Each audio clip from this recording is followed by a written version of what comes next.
Kanye West. In 2022, Ye detonated his own empire with anti-Semitic statements that made brands sprint for the exits. The fallout moved fast and it was brutal. Adidas cut ties with Yeezy, ending one of the most profitable partnerships in modern fashion and dealing a massive financial blow overnight. I remember how unreal it felt watching a global superstar lose deals in real time. After the split, legal disputes hovered in the background until both sides quietly settled out of court, with Adidas later confirming no money changed hands. That silence said plenty. Adidas then sold off remaining Yeezy inventory in controlled phases, promising that significant proceeds would go toward anti-hate organizations, an attempt to clean up the mess while closing the chapter. This wasn't a slow fade or a temporary pause. Brands walked rather than hedging or waiting it out. The reputational damage stuck, and the trust that once made Ye untouchable cracked publicly. Even years later, the shadow of that moment lingers over every new move he makes. It showed how fast cultural capital can evaporate when statements cross certain lines, no matter how influential someone once was. That collapse rewired how industries react to controversy forever globally today.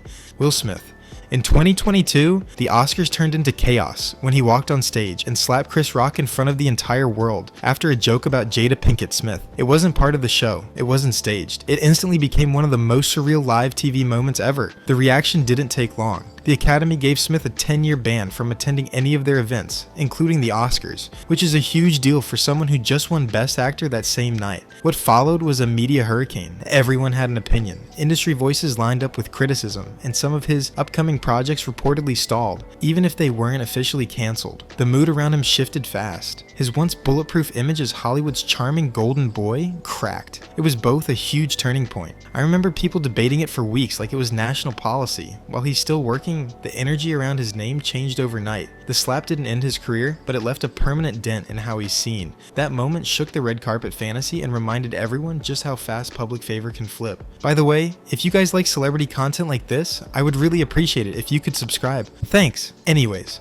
Chris Brown. In February 2009, he assaulted Rihanna during an incident that led to police involvement, graphic reports, and a felony charge. He pleaded guilty and was sentenced to probation, community labor, domestic violence counseling, and received a restraining order. The public reaction was massive. Radio stations pulled his music, performances were canceled, and he became a flashpoint for conversations around celebrity accountability. Despite all that, he didn't vanish. I remember the divide clearly. Some fans walked away, while others doubled down in support. The industry's response was inconsistent. Some brands and outlets distanced themselves, but others kept working with him. Over time, the controversy stayed attached to his name, resurfacing every time he appeared at award shows, dropped an album, or collaborated with another artist. It never fully went away. His career didn't collapse, but it changed shape. He remained commercially active, with chart success and touring, yet the public conversation around him never reset. He became the example people point to when talking about cancellation that doesn't end a career. The backlash stuck around in headlines, interviews, and comment sections, turning him into one of the most debated artists of the last 2 decades, no matter the music performance. Ellen DeGeneres. In 2020, reports started surfacing about a toxic environment behind the scenes of her long-running talk show. Allegations included mistreatment, racism, and intimidation, all happening around a show that sold itself on kindness. Warner Media launched an internal investigation, interviewing current and former staff, and things unraveled from there. The public reaction flipped fast. The smiling, dance-happy daytime image didn't match what people were hearing, and that mismatch became a huge part of the backlash. What made the situation hit harder was that her brand was so tied to being positive and inclusive. Once the crack showed, fans and critics alike started looking at everything differently. Advertisers backed away, guests became more selective, and the public narrative shifted from admiration to skepticism. By the time the show ended in 2022, after 19 seasons, the energy around it had completely changed. I remember watching those final episodes and feeling how different it all felt, compared to the height of her popularity. Ellen didn't lose her platform in a dramatic instant, but the cultural position she once held disappeared. The downfall didn't come from one moment. It was the steady collapse of a brand that no longer felt believable. Logan Paul. In early 2018, he posted a video from Japan's Aokigahara forest, casually filming a deceased person and uploading it like content. The internet didn't just react, it exploded. The backlash was massive, and I remember how quick YouTube moved. They yanked him from Google Preferred, stripped away premium ad revenue, and cut him out of projects. Then came the broader suspension of ads across his channels, citing a disturbing pattern of behavior. This wasn't a minor scandal or a one-day headline, it turned into a global case study on what happens when internet stardom ignores basic human decency. The cultural fallout turned Logan into the cautionary tale of the era. It showed how fast a creator could go from viral to villain, especially when platforms decide to step in. The video crossed a line that wasn't blurry, and the punishment hit hard. It shifted the way companies treat influencer behavior and set a tone for accountability online. Logan didn't vanish, but his climb back up came with public apologies, strategy pivots, and a complete overhaul of how he branded himself. That Forest video stuck. It's still one of the clearest examples of how internet fame can self-destruct in front of everyone. Kevin Spacey.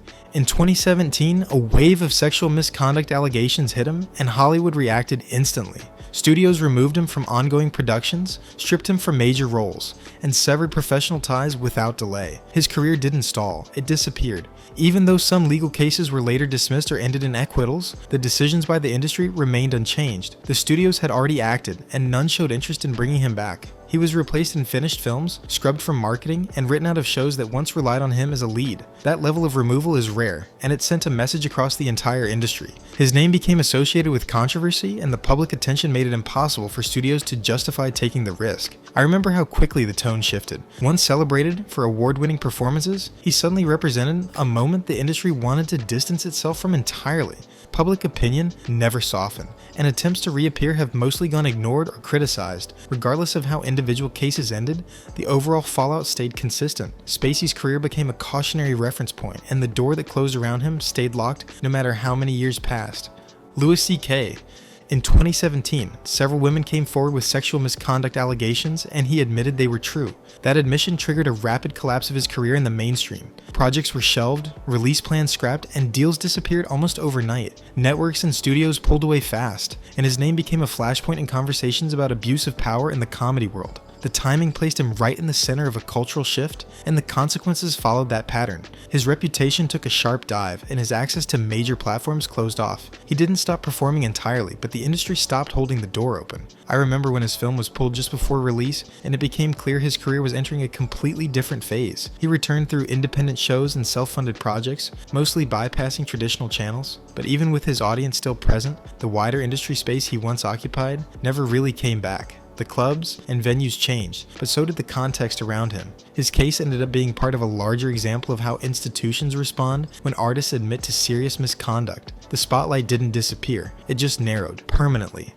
Danny Masterson. In September 2023, he was sentenced to 30 years to life in prison after being convicted of raping 2 women. That verdict came after a long legal process, filled with emotional victim impact statements and intense public scrutiny. The case became one of the highest profile convictions tied to a former television star in recent memory. Once known for sitcom fame, Masterson's name became tied to the trial updates and prison sentencing. His legal team announced plans to appeal, but the conviction itself sent a clear message. Studios, press, and former colleagues went silent fast. I remember when outlets stopped mentioning him in reruns or promotion like his involvement had been deleted from his own history. His career didn't stall or fade. It hit a legal wall that won't be moved by apologies or rebranding. No production company wants that headline. No platform wants that association. The sentencing marked a hard stop. There's no speculation about comebacks, no whispered rumors about future work. His exit from the entertainment world wasn't optional. It was enforced through the courts, and the timeline tied to that sentence ensures he won't be returning. His presence in Hollywood has ended completely, and there's no version of that changing.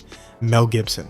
His downfall played out over years, starting with a DUI arrest that included an anti-Semitic rant, followed by leaked recordings full of racist and abusive language. These weren't isolated missteps. They built a pattern that turned his name toxic across the industry. Studios backed off quickly, and his projects dried up. The damage wasn't short-term. For years, he became a walking controversy, with every attempt to reappear triggering backlash all over again. I remember how often his name sparked arguments about who gets forgiven and who doesn't. His absence from major films and award conversations stretched for a long time, and the roles he did land were mostly outside the traditional studio system. His presence became a calculated risk few were willing to take. The conversation around him still carries weight, and even now, reactions stayed divided. The controversy wasn't about one headline, it was the repetition and severity. The exile came not just from the public, but from within Hollywood itself. For a while, he was untouchable, and even years later, the tension hasn't fully lifted. His case became the template for what long-term cancellation looks like when it's driven by behavior, not just a single moment. J.K. Rowling. In 2020, she released a lengthy public statement on sex and gender that reignited backlash already building from earlier comments. The reaction exploded across social media, fandom spaces, and even within the cast of the Harry Potter films. Several major stars openly disagreed with her stance, making the fracture impossible to ignore. This wasn't a temporary backlash that faded with time. It sparked years of boycotts, fan departures, and non-stop cultural debate. I remember how quickly the tone shifted. Online spaces once built around celebrating her work became battlegrounds of protest and distancing. She didn't lose publishing deals, and the Harry Potter brand still generates huge money, but her public image took a permanent hit. The divide never closed. Her name became shorthand for controversy, and any new release, tweet, or project announcement reignites the same tension. Fan communities split, online arguments kept resurfacing, and her role in pop culture changed entirely. She went from being universally praised to becoming one of the most divisive public figures in literature. The fallout didn't remove her from her work, but it reshaped the conversation around her forever. The success stayed, but the spotlight now comes with a permanent shadow trailing behind it. Ezra Miller. Starting in 2022, a string of arrests and allegations made them one of the most controversial names tied to a major film release. The Hawaii arrest for disorderly conduct and harassment became an early turning point, but it didn't stop there. More incidents surfaced and the legal troubles piled up fast. As coverage grew, the focus shifted from individual stories to a pattern that created serious problems for Warner Bros. And DC. I remember watching the promotion for The Flash turn awkward, with Miller largely missing from traditional press and the studio dodging questions. The controversy hung over the film like fog, and the conversation around it shifted completely. Instead of excitement for the release, attention locked onto Miller's behavior and whether they should have been pulled from the project altogether. It wasn't just fans calling it out. Industry voices raised concerns about accountability and risk. The studio never made a clean break, but the public perception of that partnership dropped hard. The Flash landed with controversy stuck to it, and Miller's reputation took the kind of hit that doesn't fade quickly. Their future in major franchises is uncertain, and the damage to trust between studio and audience still lingers. Russell Brand. In 2023, multiple allegations surfaced involving sexual misconduct, including serious claims that triggered immediate industry fallout. What began with press investigations quickly escalated. By December 2025, the Crown Prosecution Service authorized formal charges, including rape and sexual assault, following a broader UK police investigation. Legal proceedings are now active, with a trial schedule in place. Brand had already been facing public backlash, but once the criminal charges hit, the consequences locked in. Platforms demonetized his content, media partners cut ties, and future bookings vanished overnight. I remember how fast the tone changed, from debates about cancel culture to full legal scrutiny. His career entered a frozen state, not through speculation, but through court involvement. He kept posting independently, but the support systems around him shut down. Brand's public persona shifted from eccentric provocateur to legal defendant, and that transformation carried weight. Public reactions fractured, but major outlets stopped engaging altogether. This isn't a typical celebrity scandal. It's now a criminal case with years of history and a future determined by trial outcomes. His entertainment career didn't just pause, it was stripped of momentum, and the road forward depends entirely on a courtroom, not a stage or a screen. Amber Heard. The defamation trial against Johnny Depp in Virginia became one of the most watched court cases ever, live streamed across platforms and turned into entertainment by millions. The jury ruled largely in Depp's favor, finding Heard liable for defamation and awarding damages. Though the punitive portion was capped under Virginia law, she won a smaller amount through her counterclaim, and both sides later dropped appeals in December 2022 after settling, with her insurance reportedly paying $1 million to Depp. But the court wasn't where her public fallout peaked. The internet turned the case into a spectacle. Heard became the center of non-stop memes, ridicule, and viral content. Online dogpiling reached a level I hadn't seen before in a legal dispute. Even with legal nuance and a split verdict, public opinion had already decided. Her reputation took a huge hit. Studios faced pressure for working with her, petitions popped up, and projects were quietly adjusted. The consequences weren't just about courtroom results, they were about perception, and hers shifted fast. Her career didn't end, but the damage changed everything. She went from headlining major blockbusters to being a lightning rod in one of the internet's loudest cultural meltdowns. Michael Richards. In November 2006, during a stand-up set at the Laugh Factory, he launched into a racist outburst aimed at hecklers in the crowd. Someone recorded it, and the footage spread fast. It was graphic, aggressive, and impossible to ignore. He issued a public apology shortly after, including a live appearance on late-night television, where he tried to explain himself, but the damage was already done. That moment overshadowed everything else in his career. Richards had been known almost entirely as Kramer from Seinfeld, one of the most beloved sitcom characters of the 90s, but the tirade flipped his public image overnight. I remember how quickly the tone around him shifted. Future gigs dried up, appearances disappeared, and any momentum he had beyond Seinfeld stopped cold. he didn't try to stay visible. Instead, he retreated almost entirely from the spotlight. Years later, he's spoken about the moment and how it changed his life, but the industry never fully welcomed him back. That one night became a permanent marker on his legacy. Even now, his name brings up that clip before anything else. It wasn't a scandal with a comeback arc, it was a door closing that never opened again.